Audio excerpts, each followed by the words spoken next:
Middle east की जंग में 17 साल बाद पहली बार ईरान और हमास के बीच एक बड़ी दरार सामने आई है, जिसने पूरी दुनिया के डिफेंस एक्सपर्ट्स को चौंका दिया है, हैरान कर दिया है। हमास ने सार्वजनिक रूप से ईरान को हिदायत दी है कि वो सऊदी अरब, यूएई और कतर जैसे खाड़ी देशों पर मिसाइल और ड्रोन हमले बंद करे। हमास की इस छटपटाहट के पीछे सबसे बड़ी वजह पैसा और कूटनीतिक समर्थन है। यही वो वजह है कि दोनों के बीच फासले नजर आ रहे हैं। नमस्कार, न्यूज़ 18 डिजिटल देख रहे हैं आप और मैं हूं आपके साथ हिमांशु पांडे।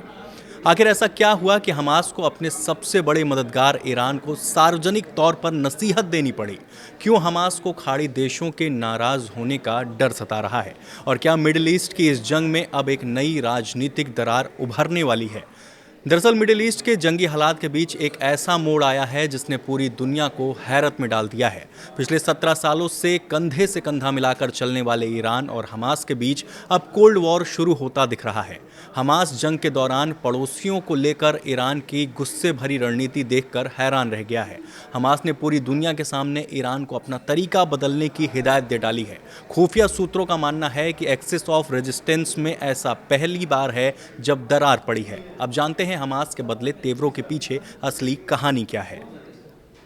इंटेलिजेंस एजेंसी से जुड़े सूत्रों ने बताया है कि हमास ने ईरान को हिदायत दी है कि वो सऊदी अरब, यूएई और कतर जैसे खाड़ी देशों को निशाना बनाना बंद करे।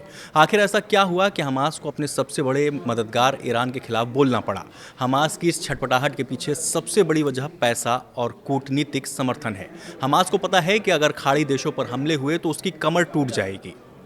खुफिया रिपोर्ट्स के मुताबिक हमास अपनी अर्थव्यवस्था चलाने के लिए यूएई से जुड़े नेटवर्क और वित्तीय रास्तों पर निर्भर है। अगर ईरान के मिसाइल दुबई या उसके आसपास गिरे तो गाजा तक पहुंचने वाले पैसे का ये आखिरी रास्ता भी बंद हो जाएगा।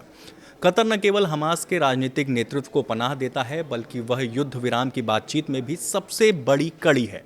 कतर के पास ईरान के हमले हमास को कूटनीतिक रूप से बिल्कुल अकेला कर सकते हैं। सऊदी अरब पूरे अरब जगत की राजनीति का केंद्र है। हमास जानता है कि अगर ईरान के ड्रोन या मिसाइल सऊदी की जमीन पर गिरते हैं तो पूरे अरब देशों में हमास के खिलाफ गुस्सा भड़क सकता है। सऊदी अरब फिलहाल गाजा युद्ध को लेकर अरब लीग में फिलिस्तीन का पक्ष मजबूती से रख रहा है। ईरान की आक्रामक मिलिट्री स्ट्रेटेजी हमास के अंतर्राष्ट्रीय साख को मिट्टी में मिला सकती है, जिससे वह एक राजनीतिक संगठन के बजाय सिर्फ ईरान की कठपुतली बनकर रह जाएगा।